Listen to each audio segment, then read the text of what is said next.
What's up, everybody, and welcome to Enjoying the Review. I'm your host, the incomparable Zach Jones, and today I will be reviewing the 2-episode premiere of Star Wars Skeleton Crew that premiered on Disney+.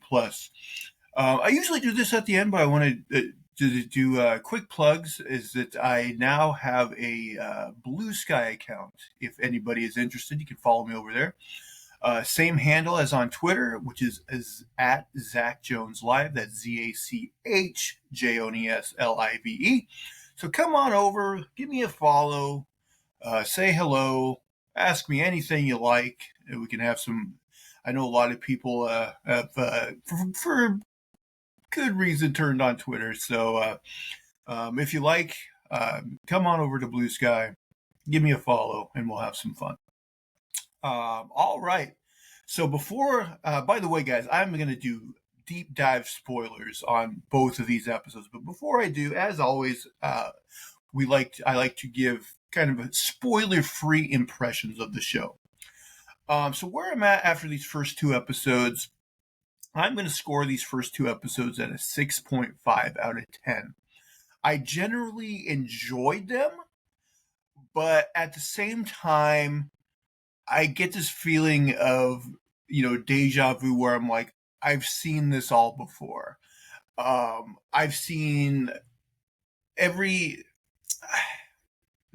many ways, this just feels like kind of an amalgamation of every, kids coming of age type show or movie you've seen before with a Star Wars coat of paint. And listen, I get it. I get that a lot of shows are kind of pitched that way, and that's fine. Saying like, oh, it's this genre, but now it's applied to this franchise. They've done that with superhero movies as well. Like Ant-Man was a heist movie, but in a superhero setting.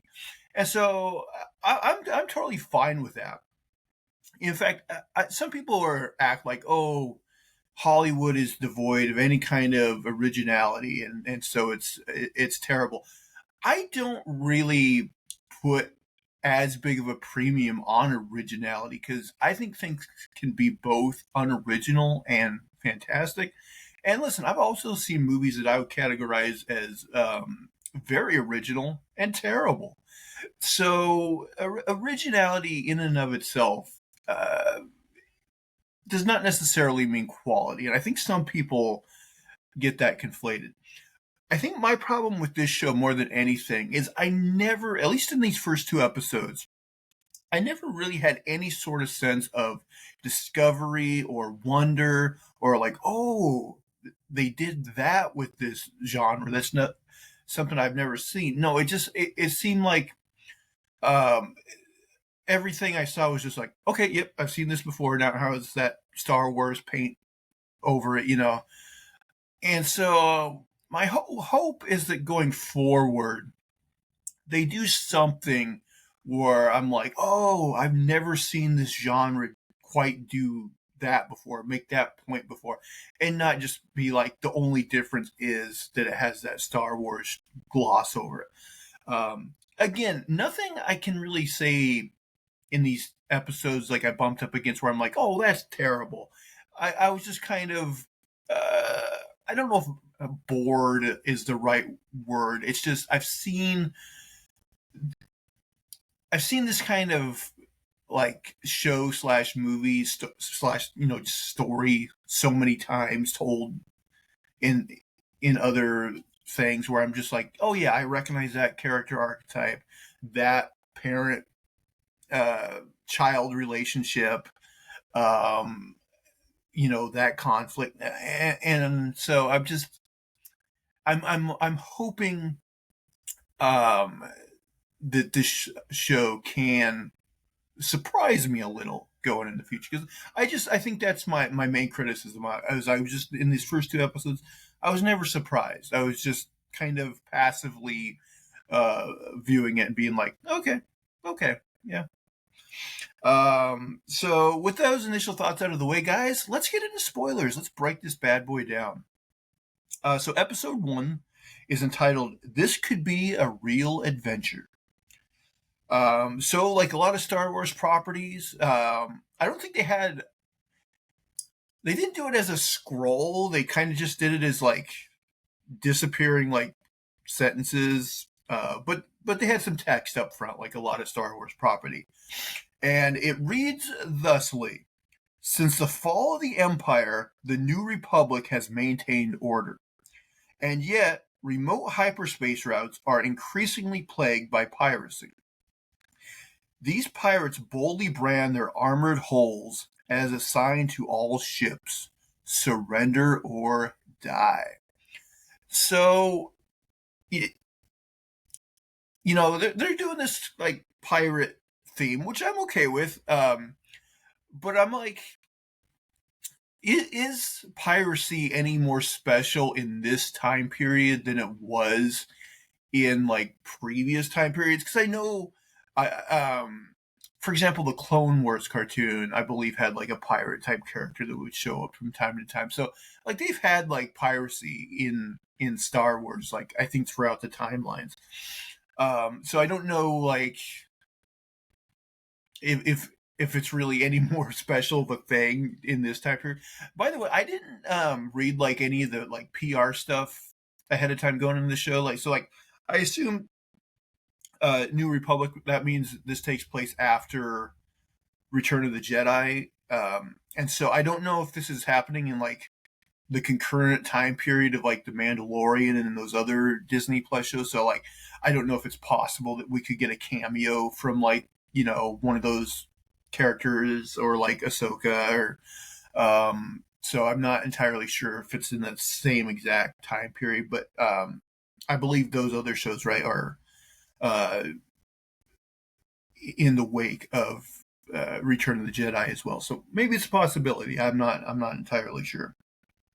Um, so we open on a freighter being taken over by some pirates, and the pirates board the ship.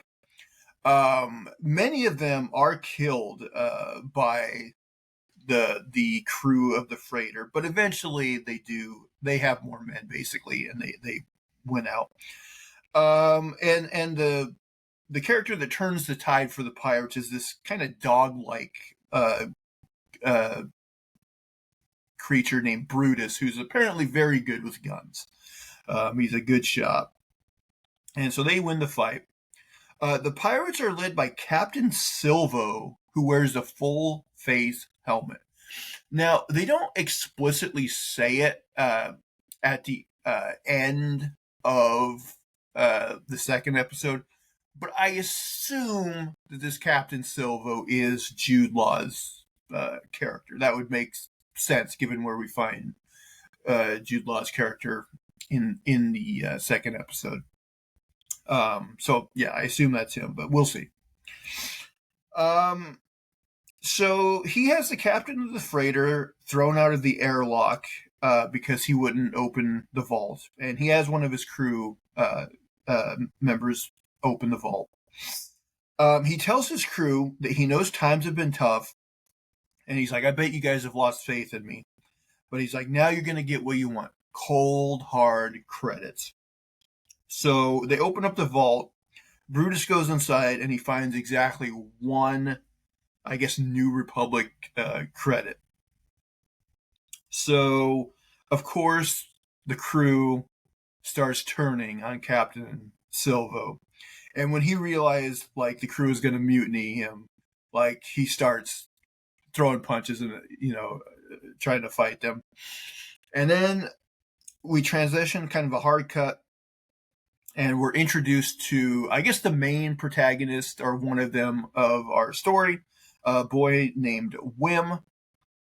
And he is playing with, his version of action figures, which are Jedi and Sith action figures. Now, something about this seemed weird to me, because there's like a meta thing of like, little kids who are, in our world, Star Wars fans, playing with those kind of toys. But I'm like, it almost makes me wonder, like, what is television like in the Star Wars universe?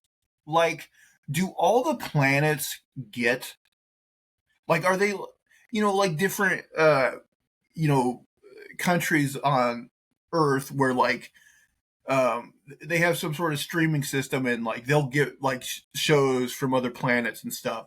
And I'm just wondering because like for a kid to be that enthused with those toys, it almost seems like he would have to see like a Saturday morning cartoon or some sort like of show that would inspire his imagination to be that into those type of toys. But it's kind of weird because to me it would almost be equivalent. It would almost be like if kids in our world were like playing with like like Hitler and like Patton like action figures or something. That maybe isn't the best metaphor, but you know what I mean. It just seems like it would be a bit of a stretch for this to be happening.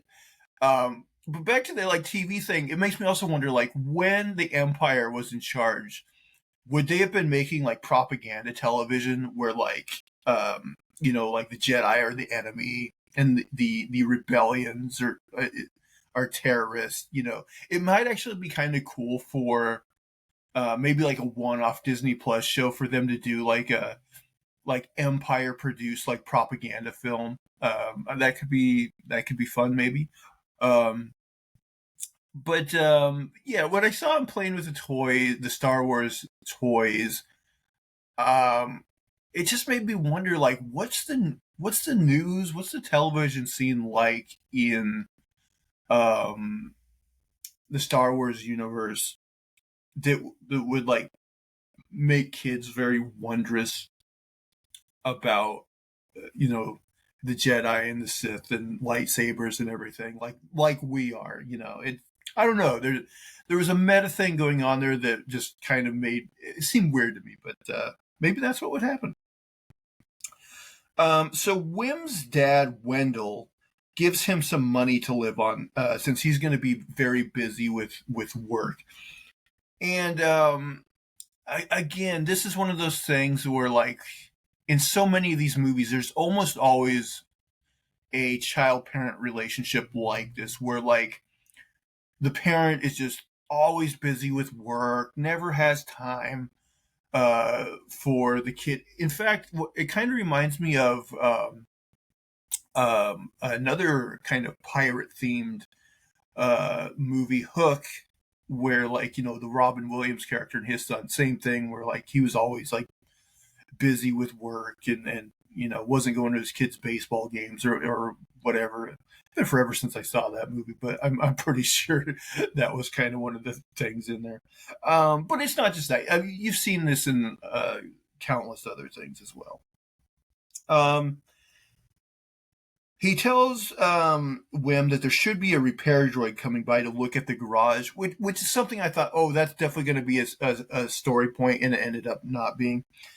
And another thing, he's like, his father asked if he'd been playing with his pass card from work because he couldn't find it. So I'm like, aha, that's going to be a story point. He's going to like sneak into where his dad works or something. And he's like, no, oh, I found it or whatever. So I'm like, oh, okay, that was a nothing line. So Wim runs through his suburban neighborhood on his way to school.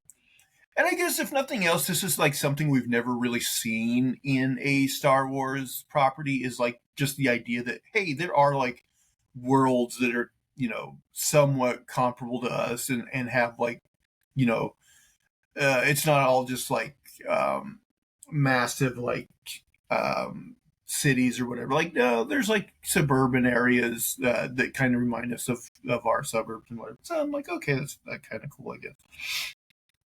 On his way, he runs into his elephant-looking friend Neil, and they have an imaginary lightsaber fight. Again, they got to be watching some sort of uh, television, I think, to get that into it.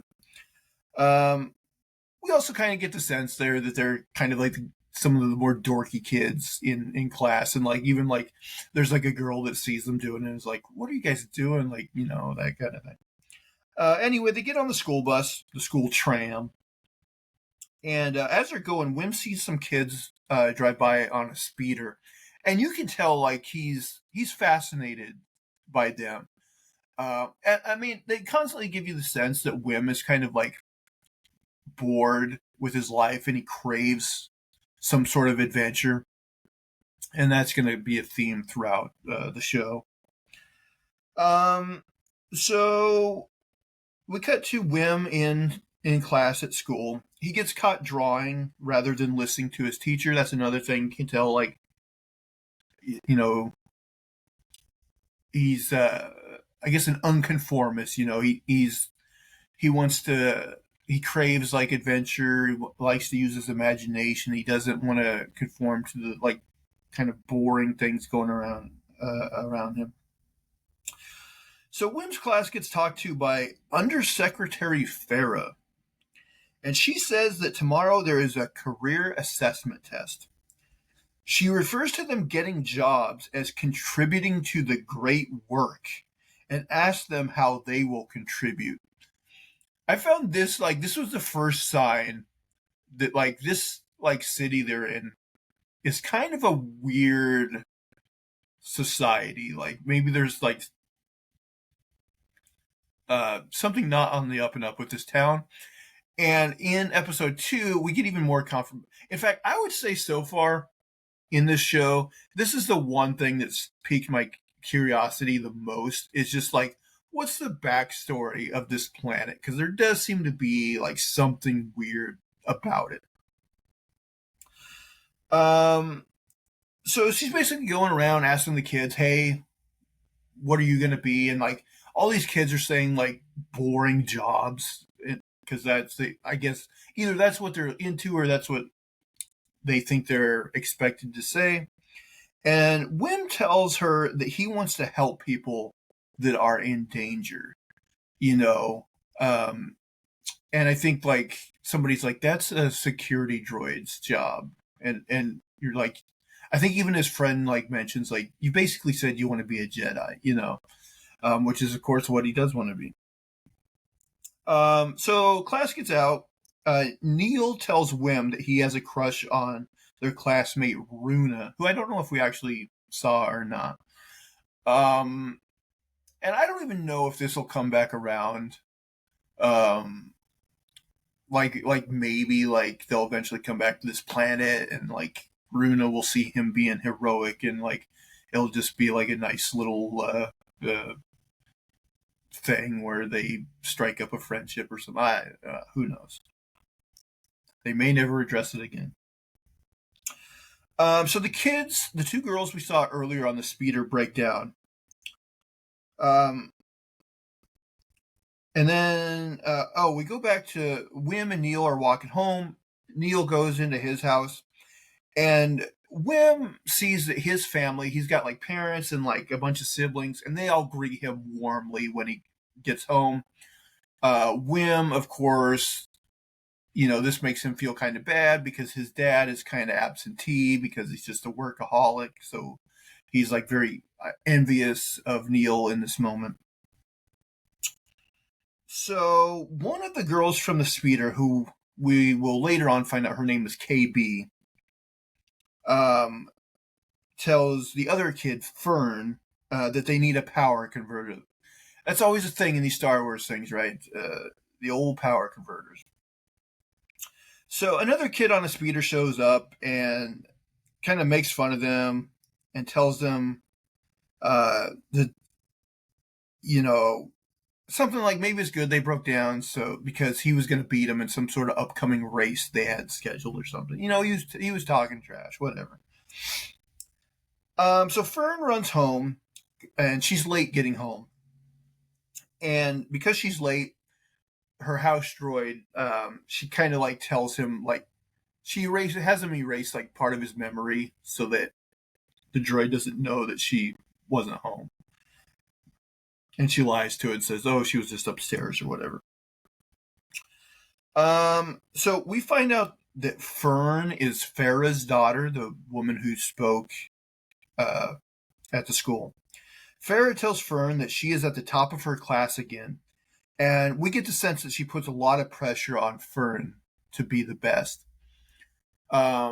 In fact, that's kind of a thing too. Like, I don't know about Neil and KB's parents, but kind of both Wendell and Farrah seemingly put a lot of pressure on the kids.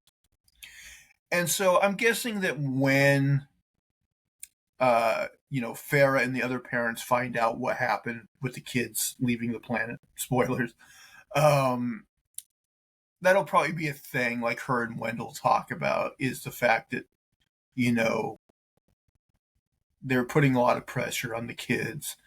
Maybe Farrah's maybe a workaholic too. I don't know, but I bet there'll be some sort of conversation between those two characters. But again, that's an archetype relationship that's very popular also in these kind of kid stories, is the parent that maybe puts too much expectations on a kid, too much pressure. So Wim tries to get his father Wendell to read him a bedtime story, but his father says no, he has to work, and he's like, also, aren't you a little too old for bedtime stories? And so Wim ends up, he's got some sort of tablet device, and it looks like he's reading, it's almost like a Jedi comic, I guess. He's reading some sort of story about the Jedi. So the next morning, Wim misses the school bus, so he decides to take his bike instead. And he decides to take a shortcut through the woods. Also, it's weird because his regular bicycle is also a speeder. It's just, I guess, slower. So it's almost like, I guess, like Fern and KB, theirs is akin to a motorcycle, and then even though his works the same, it's akin to a normal bike, I guess. So we get a little scene where Neil is in the test is about to begin, and Neil is nervous because Wim is late for the test. So Wim accidentally crashes his bike and he falls in this large ditch. And when he tries to climb out of the ditch, he uncovers a hidden object, a mysterious hidden object. He is then instantly caught by the school's truancy droid. Because Wim had yelled at Neil in the school bus that he was going to take a shortcut with his bike, and so I think Neil told the school, and so that led to the truancy robot checking the woods, I guess. So Wim is waiting to see the proctor, aka the principal, and while he is there waiting, he is joined by Fern. Fern asks why he's there. He says because he missed the assessment test. Fern is there because she got caught racing her bike, and she's like, the droids don't like the bike stuff, I guess. Wim tells her that he likes her bike and tells her that it's wizard, which is slang for cool. I kind of hate it when properties do that, and I get it. Every culture is gonna have their own wordplay for stuff. I remember they did this in the Batman Beyond cartoon as well, and I forget what the word was. There was some sort of word for cool, and it was really stupid. And I just remember, I like Batman Beyond, but every time they said that word, I was just like, ugh, did you have to?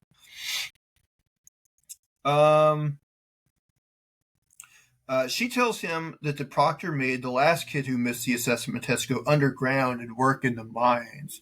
Of course, she's just messing with him. And again, I feel like this is a common archetype of these kids type of stories. There's always that one kid who has kind of her personality type that kind of, will chastise the others. So Wendell shows up and yells at Wim for making him miss work. And then Wim tells him that he thinks he uncovered a Jedi temple. Wendell gets the proctor to give him a second chance at the test, but now he needs to get every single answer correct in order to pass, which seems a little extreme. Like, if you tell me I got to get every question on a test like that correct, I would be like, you might as well not have me take it because, like, of course I'm going to get one wrong. That's the other weird thing about this. I almost feel like the mystery of this town is we're going to find out that, like, Wendell and Farah and those, they're almost like scientists, like putting these kids through the ringer. Like, maybe we'll find out like they're force sensitive or something, and, like, I don't know, like they're trying to push them to see if they would possibly, like almost a secret Jedi school or something. That's probably not that case, but I don't know. There's definitely something weird going on. It seems like. Um, Then Fern asks him about seeing the Jedi Temple, and he's just like, "Oh, I was just making that up. I was just lying or whatever."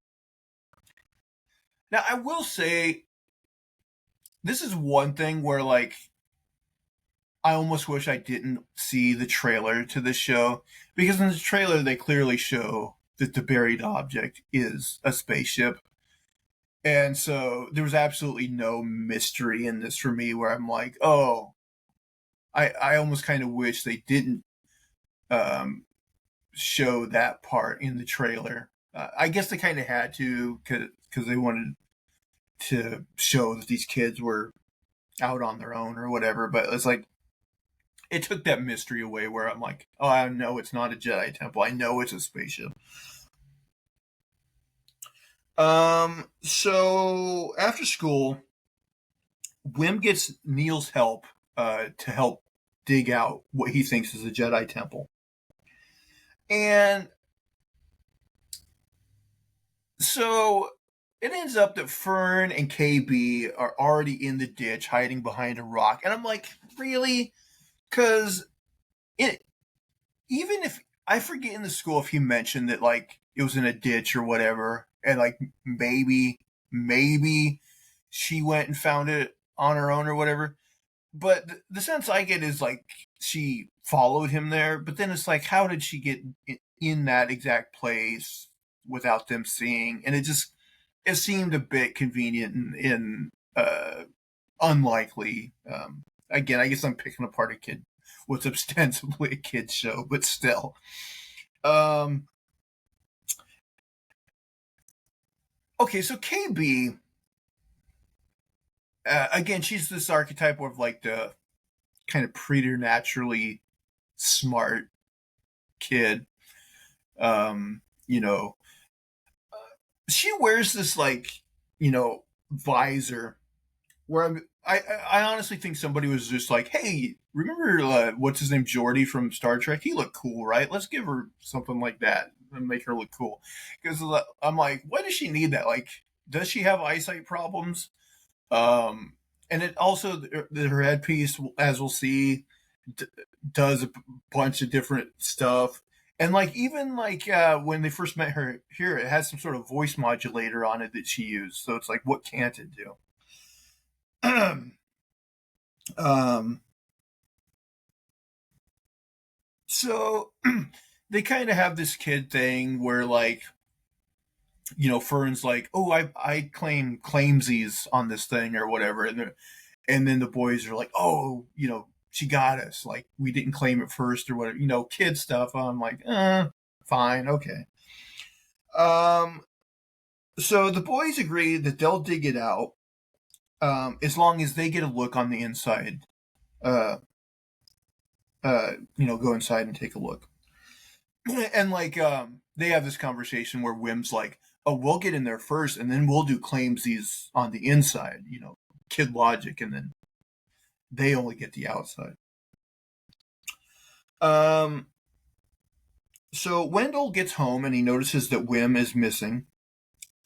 KB tells Fern that she doesn't have to be so mean to the boys because she's always, like, giving them, Wim especially, giving him, chastising him.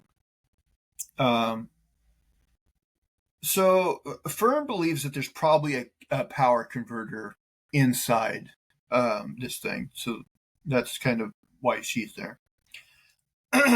So KB notices as they're digging, she notices a panel on the outside, and this is where her headpiece is going to, probably throughout this whole show be a very convenient plot device.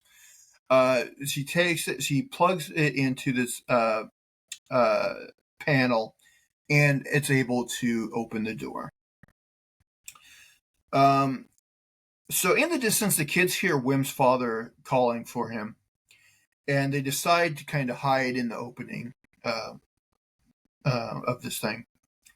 Inside, the kids find a deactivated droid. When Neil gets scared by like this small rat-like creature that comes out of the droid's head, he accidentally causes it to flip a lever because the droid had its arm on a lever. And this causes the door to close and lock the kids on the inside. So KB is like, okay, there's got to be power around here somewhere. So her and Fern and Neil go into the basement. And while they're looking for the power, Neil is just up top. Wim is up top, kind of looking around. So KB finds a power generator, which restores electricity and lights to what we, of course, know as a ship. Fern tells they have like a walkie-talkie type situation. Wim and Neil have walkie-talkies, and Fern takes Neil's walkie-talkie, and she tells Wim not to touch anything. But of course, he's a kid, so he sees a button and he touches it anyway. And so it's now the reveal, the big reveal of the thing anyone who saw the trailer already knew. It's revealed that this temple is not a Jedi temple. It is, in fact, a spaceship. And Wim had hit the ignition button. So Wendell shows up just in time to see. So the kids, when this thing goes up, they're kind of on the outside. And Wim's like hanging on for dear life. And Wendell shows up and is able to see him and the kids just, get inside the spaceship, and it takes off. So the spaceship goes up into space, and for some reason, the hyperdrive just kicks in, and boom, they're off. End of episode 1. I don't know if they will, but I kind of hope they put a story reason in for why the ship just took off. Like, I hope there's a thing where, like, it was pre-programmed for whatever reason to go where it went, and we find that out, rather than it just be like, oh no, it was just a convenient thing, it took off so that we could have a story, So I don't know if that will be the case or not, but I would like them to, sometimes with these shows, I don't know why, I just like the T's crossed and the I's dotted. It just it makes for tighter writing, and I like it. All right, guys, so let's get into episode 2. Episode 2 entitled "Way, Way Out Past the Barrier," which is a reference. So I guess this planet has some sort of barrier around it, and a part of me is like, is that the case in a lot of on a lot of other planets in Star Wars? Or is this another indication that, this particular planet is trying to keep itself hid from everywhere else? Because as they talk in this episode, that seems to be the case. So we pick up in episode 2, the kids drop out of hyperspace, and they hear a mysterious sound aboard the ship. That noise turns out to be the droid from the last episode, who is now reactivated. The droid grabs Wim and says that he's taking him to see the captain. Fern tells the droid that the captain is dead, and so he lets go of Wim. But then the droid says his programming tells him that there can be no ship without a captain, so he continues to look for the captain. The other kids blame Wim for their predicament they're in, because he pushed the button and stuff. So they kind of harp on this. So Wim feels bad. Kind of, because as we'll find out, he does enjoy the adventure. But he knows they all blame him. And so he kind of feels their anger towards him. The droid says that his name is SM-33, which I assume is a reference to Peter Pan and the fact that, Captain Hook's first mate is Smee, right? I believe that's right.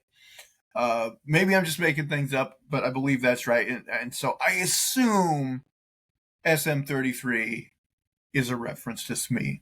Tell me in the comments if you agree or not. Fern tells the droid that she killed the captain, which makes her the new captain.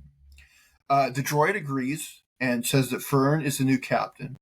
Wim is upset because he's like, "Oh man, I wanted to be the captain." So they go to the cockpit, and SM-33 quickly kind of tells him how to operate the ship, at an insane speed, where he's like, "Oh yeah, this is this, and this is this, and this is the takeoff, and blah blah blah blah blah," and all the kids are kind of lost, but and look confused. But of course, KB is she seems to understand perfectly. Oh yeah, that makes total sense because that's her archetype. That's her character. Wim kind of is what's that button? And SM-33 is like, oh, don't touch that one. That's the emergency hull demolition sequencer. So I guess we know what buttons eventually getting pushed in an upcoming episode. A little bit of foreshadowing there, kids. So SM-33 says they should go to a starport and fix up the ship. But Fern says that she just wants him to get her back home to their home planet of Aten. The droid has not heard of their home world, so KB asks him just to search for his last known location. So while he's searching his memory banks, that rat-like creature hops out of his head once again. And the rat hops on Neil and kind of freaks him out. SM-33 cannot find their home world in his memory banks, and everybody starts freaking out. I guess because he was deactivated. Well, that doesn't actually make sense because when the power came on, he would have been reactivated before they went into hyperspace. So actually, you kind of would think his memory banks would have contained their last known location. So I don't know if that actually makes sense that he didn't. So Wim kind of runs away because, again, everybody's blaming him for what's happening. Fern tells SM-33 to find somebody who can give them directions home. So he starts piloting the ship, and we kind of assume, since he mentioned it before, that, he's probably going to that starport he mentioned to find somebody. So now we cut to two droids on at Aten, searching for the source of the seismic disturbance caused by the spaceship flying off. They run into Wendell, who tells them about the kids and the starship and what happened. And they tell Wendell to follow them. So Neil and Wim find a skeleton with a knife in it and figure that that person died in some sort of duel. That part also kind of reminded me of Goonies. And actually, even Goonies, right? It had the pirate connection with the pirate ship and everything. They also find the captain's room, and Wim says that they can sleep in there. Wim also puts on the captain's hat.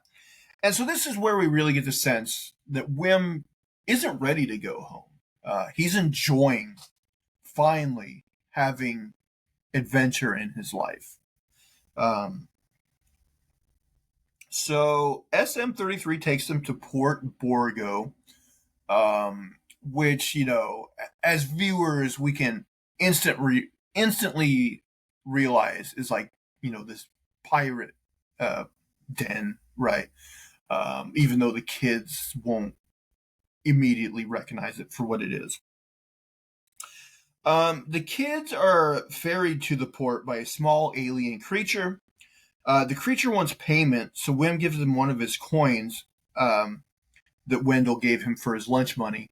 And we can see this creature is oh my god, he's stoked, So we get our first sense there that his currency is very valuable here for whatever reason, right? Um, so Wim hides the rest of his. I wrote coins, but really they're more like rectangular shaped. Their currency. He puts them in his shoe. While looking for someone to give them directions, the kids see what looks like a brothel. Again, it's a kid show that so they don't explicitly like say it's a brothel, but we definitely get the sense that it's a brothel, right? KB runs into a vendor who is selling assassination droids. So the brothel owner warns KB and Fern. Actually, I don't know if she's the brothel owner, but she was outside the brothel and like almost being an advertisement for it, and she had seen the kids. So she warns KB and Fern that the port is not a safe place for children.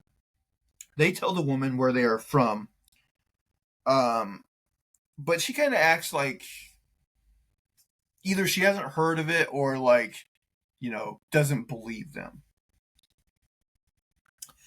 So now the boys they go to some restaurant and they order some food, which of course is like really some sort of gross, alien food. And when Wim tries to pay for we can see once again that his currency, his lunch money his dad gave him, for whatever reason, here is worth a lot of money. And like the restaurant owner is very surprised, and then of course instantly tries to take advantage of him and tell him like, oh no, it's going to cost more of those. How much you got, and that kind of thing. This causes the pirates to ask the boys where they're from, and when they tell them that it's at Atten, they also laugh and don't believe him. So now, as viewers, we're really getting the sense that this at Atten place, there's something off about it, something, some sort of mystery around it. And again, like I was saying earlier, I think for me in these first two episodes, this is what caught my attention the most. This is what kind of intrigues me the most and makes me wonder the most. The pirates start to fight with each other, and the boys run away, and they get chased by the pirates. The brothel owner tells the girls that they need to come up with a better cover story than being from Atten, which she refers to as the lost planet of eternal treasure. So again, they're building the mystery of the kids' homeworld. The boys find the girls while running away from the pirates. They kind of run into them.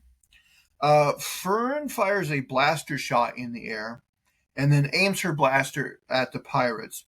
But one of the pirates kind of is easily able to take her blaster away.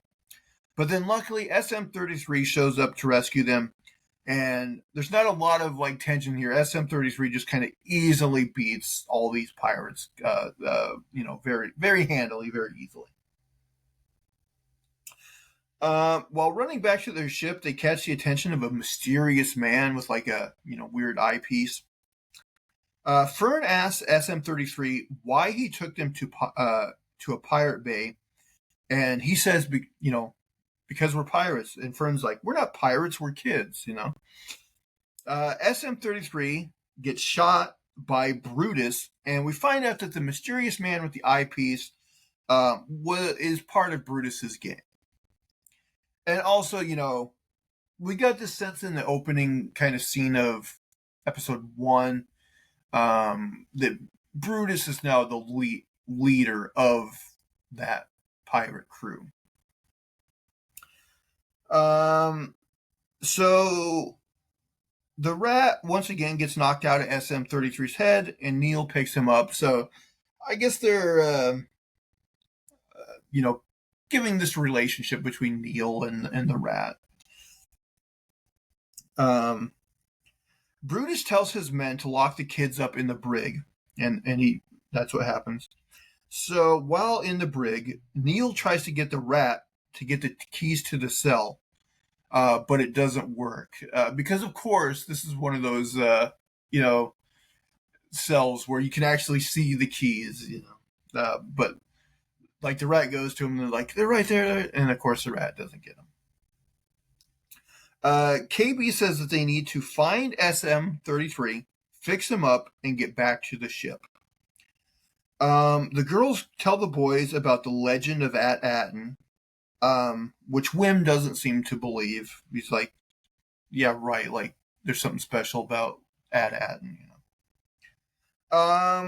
Suddenly, a mysterious hooded prisoner shows up and tells them that he wants to help them. He tells them that he can help them find their ship and get back to their planet. He only asks that they take him with them. The man uses the Force to bring himself the keys. Because he uses the Force, Wim believes that he is a Jedi. And the man's like, shh. And he asks them if they can keep a secret. And that's the end of the episode. Also, he takes off the hood.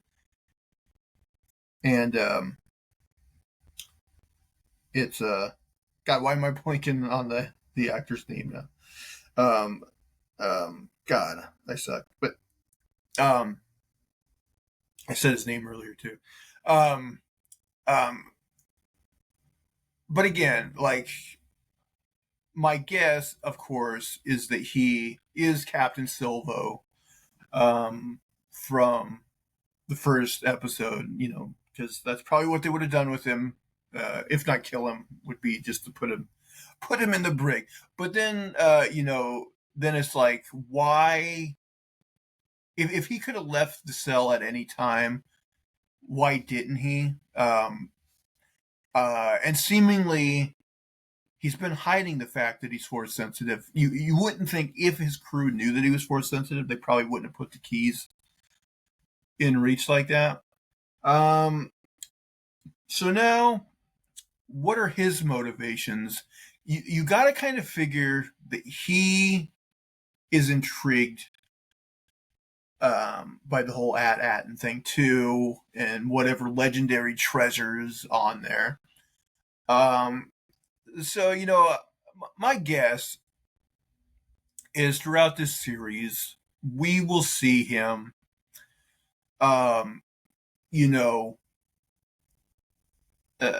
use the kids to get the treasure. But of course, throughout the course of the show, he's going to fall in love with the kids. And he's going to be willing to, sacrifice, if he needs to, the treasure to save the kids, that sort of thing. He's going to end up being the pirate with the heart of gold. If I had to guess. So again, like, even like predicting that, like, I don't think I'll be very surprised by the beats of the show. Maybe I'll be surprised. I hope so. But they at least did throw in the At-Aten mystery, which I find intriguing at least. Let's see. Any other thoughts? No, I think that's it. So yeah. Not a rave review, like I said. Like, there's nothing that offended me in here. I enjoyed it well enough. It's just it overall felt like something I've seen before, and a lot of it I have. So so we'll see. Can they take this kind of coming of age or child type show and do something unexpected with it? I think that's why, you look at something like Stranger Things. There's a similar thing where, you get the kids, and they have these archetypes you've seen before. But, Stranger Things did, I think, enough of a twist on that formula to where that show really, works for people. So far, this seems pretty standard But hopefully it'll do something more than just being like this show with the Star Wars coat of paint on it. But we shall see, because we will continue to review it on the show. All right, guys. What did you think of these first two episodes? Please comment down below. Let me know. If you will, please subscribe to our YouTube channel. You can also subscribe in audio form on your podcast catcher of choice. Thumbs up, positive reviews, all that good stuff. Like I said in the beginning, you can follow me either on Twitter or Blue Sky now at Zach Jones Live. That's ZachJonesLive. But until next time, guys, I hope you're enjoying the review. Bye, guys.